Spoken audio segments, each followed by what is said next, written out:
Hello friends, स्वागत आहे आपल्या युट्यूब चॅनल आरडी फार्मा मध्ये। आणि मित्रांनो, या व्हिडिओ मध्ये आपण बघणार आहेत रेल्वे फार्मासिस्ट मध्ये जो प्रीवियस इयरचा क्वेश्चन पेपर असणार आहे, कशा टाइपचे क्वेश्चन रेल्वे फार्मासिस्टच्या एग्जाम मध्ये विचारतात, तर या व्हिडिओ मध्ये आपण ते डिस्कस करणार आहेत। आणि मित्रांनो, हे क्वेश्चन पेपर कधीचा असणार आहे, इथे तुम्ही बघू शकता एग्जाम डेट 19/7/2019। म्हणजे मित्रांनो, रेल्वे फार्मासिस्टची जी लास्ट एग्जाम झालेली होती ती कधी 2019 मध्ये झाली होती। आणि मित्रांनो, तोच क्वेश्चन पेपर मी तुमच्यासाठी इथे घेऊन आलेलो आहे। मित्रांनो, आपण लास्टच्या व्हिडिओमध्ये बघितलं की रेल्वे फार्मासिस्ट मध्ये जो सिलेबस असतो तो आपण डिटेल मध्ये डिस्कस केलेला आहे। तर या व्हिडिओमध्ये आपण बघणार आहोत की त्या सिलेबस वरती कशा टाइपचे क्वेश्चन असतात ते या व्हिडिओमध्ये तुम्हाला समजणार आहेत। रेल्वे फार्मासिस्टच्या 2024 मध्ये किती जागा आहेत? टोटल 246 टोटल पोस्ट रेल्वे फार्मासिस्टच्या असणार आहेत। इथे बघू शकता central government pharmacist exam, RRB pharmacist exam, railway pharmacist exam date 19/7/2019। तर मित्रांनो, आपण यामधले कशा टाइपचे क्वेश्चन असतात ते बघणार आहेत। आणि मित्रांनो, हा जो क्वेश्चन पेपर आहे यामध्ये नॉन टेक्निकल आणि टेक्निकल जो 70-30 चा रेशो आहे, म्हणजे 70 क्वेश्चन हे टेक्निकलचे असणार आणि 30 क्वेश्चन हे नॉन टेक्निकलचे असणार आहेत।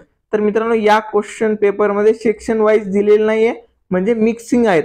म्हणजे एक क्वेश्चन तुम्हाला नॉन टेक्निकलचा दिसेल, एक फार्मसीचा दिसेल, असे मिक्स क्वेश्चन आहेत। तर मित्रांनो, इथे पहिला क्वेश्चन तुम्ही बघू शकता, willingness to strive for a goal of particular group is termed as. तर मित्रांनो, इथे बघा ऑप्शन ए आहे अप्रेझल, ऑप्शन बी आहे हॅलो इफेक्ट, ऑप्शन सी आहे कॉन्स्टिट्यूशन आणि ऑप्शन डी आहे मोरल। तर मित्रांनो, याचा करेक्ट आन्सर कोणता आहे? याचा करेक्ट आन्सर आहे option D moral. Next question, आता हे बघा, हे फार्मसीचा क्वेश्चन आहे, टेक्निकल सिलेबस वरचा क्वेश्चन आहे। इथे बघू शकता BCG vaccine is bovine train of.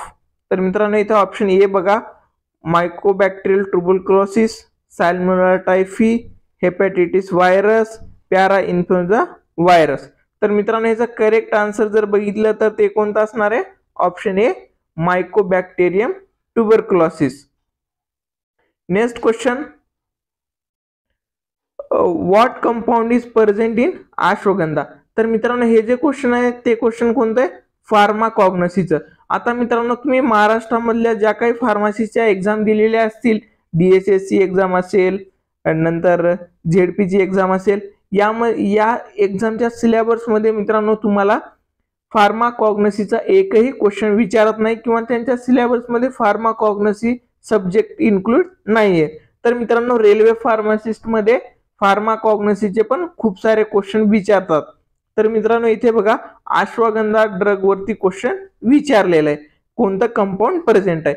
Option A बघा स्टिरॉइडल लॅक्टोन, ऑप्शन बी बघा terpenoid glycoside, option C terpenoid alkoside आणि ऑप्शन डी आहे स्टिरॉइडल ग्लायकोसाइड्स।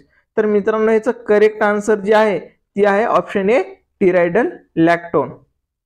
राईट, अश्वगंधामध्ये काय प्रेझेंट असतं? टिरायडल लॅक्टोन। नेक्स्ट क्वेश्चन मित्रांनो, आता ही बघा, हा नॉन टेक्निकलचा क्वेश्चन आहे। The Indian Army constituted the longest suspension bridge called Maitri across beach river. म्हणजे जे हे मैत्री रिव्हर आहे, तर हे कोणत्या नदीवरती आहे असा क्वेश्चन, जनरल नॉलेजचा क्वेश्चन आहे मित्रांनो हा। ऑप्शन ए बघा ब्रह्मपुत्रा, ऑप्शन बी इंडस, ऑप्शन सी नर्मदा आणि ऑप्शन डी गंगा। तर मित्रांनो, हा जो ब्रिज आहे तो कोणत्या नदीवर आहे? इंडस नदीवरती हा ब्रिज असल्यामुळे ऑप्शन बी करेक्ट आन्सर आहे। नेक्स्ट क्वेश्चन बघा, इथे question number 5, synonym of Indian quill is. तर मित्रांनो, इंडियन क्विलचं सिनोनेम विचारलेलं आहे। तर मित्रांनो, हा पण नेक्स्ट क्वेश्चन कोणता आहे? फार्माकॉग्नसी। तर रेल्वे फार्मासिस्ट मध्ये जो 2019 चा पेपर आहे, तर त्यामध्ये मित्रांनो फार्माकॉग्नसी या सब्जेक्टवर जास्त क्वेश्चन विचारलेले आहेत। तर इंडियन क्विल, तर ऑप्शन बघा, ए बघा liquorice root, arrow poison, option C yam आणि option D sea onion.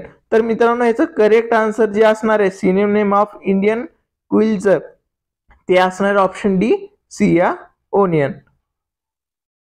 Next question, the CMC section of investigation new drug application should be bound in a. तर मित्रांनो new drug application मधला जो CMC section असतो तो कशाने bound आहे? त्याच्यामध्ये बघा option A orange press board binder, option B green press board binder आणि option C red polythene binder आणि option D black press board binder. तर मित्रांनो याचा करेक्ट आन्सर आहे option B green press board binder. Next question. हा बघा मित्रांनो हा question, which one of the following is not a radiation obtained from radioactive compound. मित्रांनो जे रेडिओ ऍक्टिव्ह कंपाऊंड असतात त्यामधून हा रेडिओ ऍक्टिव्ह कंपाऊंड म्हणजे ऑब्टेन नाही होत रेडिएशन. तर मित्रांनो बीटा गॅमा अल्फा हे जे तीन आहेत हे काय होतात? ऑब्टेन होतात. नॉट ऑब्टेन म्हणलेलं आहे. तर मित्रांनो ह्याचा करेक्ट आन्सर जे तुमचा असणार आहे ते असणार आहे ऑप्शन सी इप्लिसोन. हे करेक्ट आन्सर असणार आहे ऑप्शन सी. नेक्स्ट क्वेश्चन आहे मित्रांनो टेक्निकलचा क्वेश्चन असणार आहे. हा कशावरचा क्वेश्चन आहे? फार्माकोलॉजीवरचा. Question number 8. Angioedema is the adverse drug reaction affecting the. तर मित्रांनो एंजियोइडेमा जे असणार आहे हे कशाच्या रिलेटेड, कोणत्या ॲडवर्स म्हणजे ॲडवर्स ड्रग जे आहे तो कशाचे रिलेटेड आहे? ॲडवर्स ड्रग रिॲक्शन जो असणार आहे तर ऑप्शन ए बघा स्किन, ऑप्शन बी पॅनक्रियाज, ऑप्शन सी लिव्हर आणि ऑप्शन डी असणार आहे गॅस्ट्रो इंटेस्टाइनल ट्रॅक्ट. तर मित्रांनो एंजियोइडेमा हा जो ॲडवर्स ड्रग रिॲक्शन आहे तो कशाच्या रिलेटेड आहे? हा स्किनच्या रिलेटेड आहे, म्हणून ऑप्शन ए करेक्ट असणार आहे. Next question. Liquid membrane system are also called as. Liquid membrane system जे असणार आहे त्याला आणखीन दुसरं नाव काय? तर मित्रांनो हा फार्मास्युटिक्सचा क्वेश्चन असणार आहे. याच्यामध्ये ऑप्शन बघा नॅनो कॅप्सूल्स, वायरोझोम्स, ॲक्वोझोम्स आणि मल्टी इमल्शन. तर मित्रांनो ह्याचा करेक्ट आन्सर असणार आहे मल्टी इमल्शन. यालाच लिक्विड मेम्ब्रेन सिस्टीम पण म्हणतात. नेक्स्ट क्वेश्चन आता मॅथमॅटिक्सचा क्वेश्चन आहे. Question number 10. Find the next number in the series. तर हा सिरीज वरती विचारलेला क्वेश्चन आहे. तर मित्रांनो आधी अशा क्वेश्चन सॉल्व्ह करताना तुम्हाला सिरीज समजणं खूप गरजेचं असणार आहे. आता या सिरीज मध्ये बघा फर्स्ट जे आहे तो किती 61 आहे.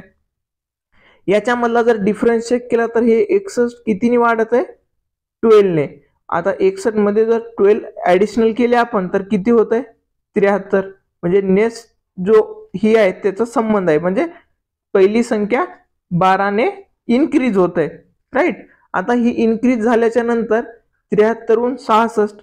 आता हे कितीने मायनस होत आहे? हे 7 ने मायनस होत आहे. आता ही 12 ने इन्क्रीज होत आहे आणि समोरची संख्या 7 ने मायनस होत आहे आणि तिथे किती 66 भेटत आहेत आपल्याला, बरोबर. आता हे 66 मध्ये आपण 12 ऍड जर केले तर ते किती येणार? 66 प्लस 12 हे किती 8 आणि हे 7, म्हणजे ही थर्ड टर्म आपल्याला भेटत आहे. आता याच्यामधून 78 मधून आपल्याला 7 वजा करायचे मायनस, तर ते किती 71 भेटत आहे. आता हे 71 भेटल्याच्या नंतर मित्रांनो नेक्स्ट काय 71 मध्ये प्लस 12 करायचंय. हे किती झाले 3 आणि हे 8. म्हणजे मित्रांनो इथे करेक्ट आन्सर किती असणार आहे? ऑप्शन बी 83. हे खूप सिंपल क्वेश्चन असतात, फक्त आपल्याला व्यवस्थित समजून घ्यायचं. एक्झाम मध्ये टाइम कमी असतो म्हणून कन्फ्यूज होतो मित्रांनो. नेक्स्ट क्वेश्चन आहे connective mixing is also called as. Option A diffusive mixing, shear mixing, micro mixing आणि मॅक्रो मिक्सिंग. तर मित्रांनो याचा करेक्ट आन्सर आहे option D macro mixing. Next question. The reaction between an acid and a base to give a salt and water is known as. तर मित्रांनो जे reaction असते acid आणि बेसची आणि त्यामधून काय भेटणार मित्रांनो? सॉल्ट आणि वॉटर हे प्रोडक्ट भेटणार. या रिॲक्शनला काय म्हणतात? ऑप्शन ए आहे कंबशन, ऑप्शन बी आहे न्यूक्लिओफिलिक, ऑप्शन सी आहे न्यूट्रलायझेशन आणि ऑप्शन डी आहे कंपोजिशन. तर मित्रांनो हे खूप सिंपल क्वेश्चन आहे, त्याला काय म्हणतात न्यूट्रलायझेशन. म्हणजे ऍसिड बेसची रिॲक्शन होऊन जे प्रोडक्ट सॉल्ट आणि वॉटर भेटतात त्या रिॲक्शनला न्यूट्रलायझेशन असं म्हणतात. म्हणून ऑप्शन सी करेक्ट आन्सर आहे. Next question, alcohol reacts with carboxylic acid in the presence of inorganic acid to form. म्हणजे मित्रांनो OH ग्रुप जो आहे अल्कोहोल हे रिॲक्ट होणार आहे COOH म्हणजेच कार्बोक्सिलिक ऍसिड सोबत. आणि कशाच्या प्रेझेन्स मध्ये, इनऑर्गॅनिक ऍसिड जे असणार आहे ह्याच्या प्रेझेन्स मध्ये रिॲक्ट होऊन काय भेटणार आहे हे विचारलेले आहे. ऑप्शन ए बघा अमाइड, ऑप्शन बी ईस्टर, ऑप्शन सी अल्डिहाइड आणि ऑप्शन डी इथर. तर मित्रांनो याचा करेक्ट आन्सर असणार आहे ऑप्शन बी ईस्टर. ज्यावेळेस अल्कोहोल आणि कार्बोक्सिलिक ऍसिड रिॲक्ट होतात इनऑर्गॅनिक ऍसिडच्या प्रेझेन्स मध्ये तर त्यावेळेस ईस्टर फॉर्म भेटतो. नेक्स्ट क्वेश्चन असणार आहे, आता हे नेक्स्ट क्वेश्चन मित्रांनो पीजे मधला असणार आहे, फार्मास्युटिकल ज्युरिस्प्रुडन्स. यावरती पण क्वेश्चन असणार आहेत. क्वेश्चन काय आहे बघूत आपण इथे.